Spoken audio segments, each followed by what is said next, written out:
Oh, next we have SPL2. Aditya, this is your wheelhouse. Yeah, it sure is. And it feels a little bit like cheating to ask the product manager for the feature to ask what their favorite new search innovation. So there's some bias going on over here. I have to be honest about it at least. But SPL2 has got to be my favorite search innovation, and it's a search innovation, it's a data preparation innovation, and it's a language innovation, the Splunk platform. So I'd be curious to see a show of hands of how many people have um, heard of SPL2. So you don't have to have used SPL2. So just like a hand raised if you've heard the word SPL2 thrown around. Looks like we have All a right, few. we'll give it like there's a couple of hands they're climbing. Okay, all right, they're going. All right. Like at least a I'm guessing, third. yeah, that's pretty good. I'm guessing a lot of it is running into SPL2 docs when you're looking for SPL docs because Google's like our SEO optimization, when you look for the stats command, it's just going to give you the docs. So let's see if keep the hands raised if you've used SPL2. My guess is that's much smaller than those who have heard of SPL2. So let's see how many people have used SPL2. I'm not sure how many of those four are just keeping their hands raised because they clicked it previously and it's staying up, or they've used it themselves. I see Ryan's raised his hand, and I know Ryan has used SPL. So, all right, I think four is staying at a decent average. So let's just quickly talk about what it is. So SPL2 is a search language. It's a query language, and it's meant for, people writing dashboards and reports, analysts in the Splunk UI, like SPL. But it's a little bit more than that. In fact, it's a lot more than that. It's also a development and scripting language for developers. So, and by developers, I use the term very, very loosely. I'm talking about people who are customizing Splunk applications. Sometimes those are admins, sometimes those are Splunk users who just really know how to work their way around the Splunk ecosystem. Sometimes they're actual third-party developers. And it's also a data preparation language for data administrators. So Solomon gave a quick sneak peek of that in his demo, talking about Edge processor. But that what you saw there is also SPL2, and it's backwards compatible with SPL, so don't have any worries about that, right? It's an enhancement to take the best of SPL, introducing a few more things like programming concepts for people who want to use those to build more complex solutions. It also introduced SQL syntax, so you can write a search with SPL syntax or SQL syntax based on the background you come from. Of course, in many scenarios, we're going to want to stick with SPL syntax because that's what Splunk was built for. It was over unstructured data. It's a piped language to doing iterative queries, right? But it does offer SQL syntax for those coming from a different the database world in Splunk. And what it allows you to do is for Splunk customers, it allows them to have both wide and deep expertise in a single tool instead of multiple tools, how they manage their Splunk ecosystem and then their third-party data ecosystem. It also allows people to use the same language against data in motion and data at rest. But most importantly, it really turbocharges how you can do security and observability use cases around investigations with super rich language capabilities and UI affordances to make your job easier. I'm talking about like in-product documentation. I'm talking about search chaining in a single file, doing multi-statement search, kind of like a Jupyter Notebook style experience, and a whole lot more. So if we could jump to the next slide, I'll just talk a little bit more about where SPL2 is so people can see what's going on over here. So Solomon kind of showed SPL2 is generally available in our GDI solutions. What that means is that you can take your SPL knowledge and start applying it before the data lands in the index. Now, doesn't mean that you yourself may be doing it, but your knowledge can be transferred as pipelines are built in stream before data hits an index for routing, filtering, masking, redacting, transforming your data to get in the right shape to make sure it's landing in the right place. And then in search, it's in to just in your regular old near Splunk search bar, and to also ship these files that I'll show you in a little bit in your Splunk Enterprise and Cloud applications. It's in public beta and public preview in Splunk Cloud and Splunk Enterprise. And so 9.3.2408, which I think was just released, will have this as well. The next release of Splunk Enterprise. And if you don't want to wait the next, until that version comes out, you can actually grab a build from our Voice of the Customer portal to try out using SPL2 and test your hand at some of its more rich capabilities. So let me show you a little bit about what it looks like, because we've talked about all these things, but you probably want, showing makes more sense than talking about it. So I'm going to share my screen, Bailey, if you don't mind.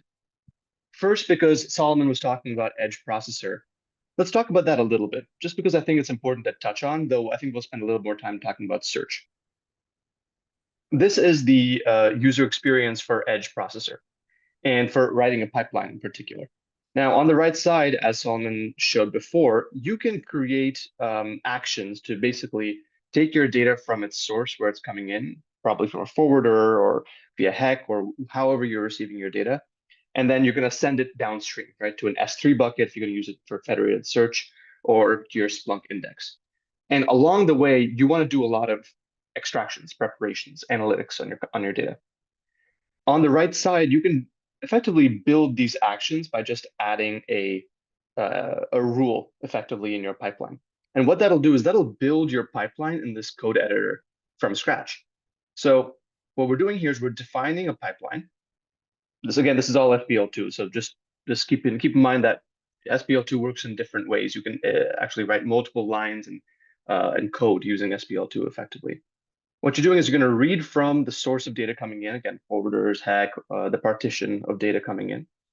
And then you can write, many commands that are familiar to you today. Rex, here's a filter, doing a fields just to remove the extraction that we pulled out over here after filtering out the data for this particular value in the message number field, evals, etc. There's dozens of commands and eval functions and hundreds of eval functions that can be used in edge processor with SPL2. Now, what we're doing here is, if most people here probably know SPL at least at a minimum, superficial level. A lot of people know SPL very deep. What you're able to do is effectively translate your SPL, for writing dashboards and reports, and reuse it where data's not coming, where data's in the stream itself. So the goal is to have one set of skills that you learn that can be transported across multiple parts of Splunk. Now, this is great and very useful for data preparation, but what does that mean for search? Well, I want to show you one example of how SPL2 can be used for search, and it's actually going to be in this context, in the data management context. So what I'm showing you right now is a search that's actually used in Edge Processor to show metrics of how the Edge Processor pipeline is behaving. How healthy is the pipeline? Is it sending data accurately? And so audit, right? We're just going to read from audit. And what we're going to do is we're going to write search index equals whatever, right? And then we're doing a bunch of filters. And we're writing some conditions on where we want to get the data from. Now, normally when I'm writing a search in SPL, I'm just going to run this search. But then what am I going to do if I need to do a post process on that? Okay, I'm going to copy open a new tab. I'm going to switch between the tabs to figure out the difference between the results I get between tab 1 and tab 2. And then eventually I end up with like 20 tabs, right? So of course I can point and click to create my post processing in this file over here. But actually what I can do, which is even cooler, is I can start chaining searches together. So what I will do over here is, let me retry this job. The job expired.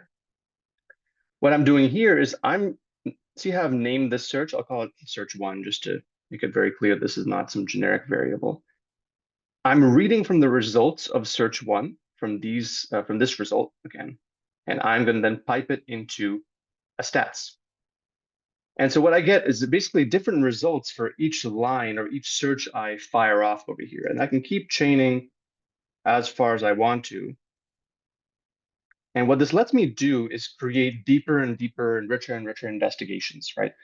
There's no limit on how far I can do this. There's no limit on, event cutoff, like a 50K event limit, or the types of commands I can use. It's arbitrary post-processing outside of the dashboard's context, right? Just writing searches. And this lets me conduct rich investigations that I can then save as a file to say, okay, here's the proof of what I did during a certain outage or during an incident.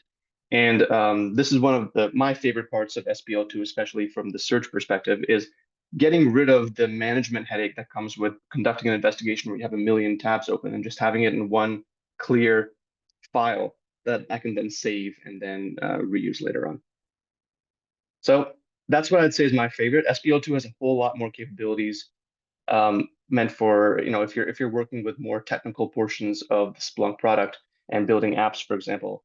SPL2 supports custom function declarations, type declarations, schema validation, bulk JSON transformation using Lambda expressions, a whole lot more. We're not getting into that today. We're just going to talk about the basics of SPL2 for search. So this is how I'd summarize my favorite parts of SPL2 and the SPL innovations we're doing. Want to sign up for a future community office hours? From community.splunk.com, select events, then office hours Ask the Experts to register for a session across platform, security, or observability. Hope to see you in the next one.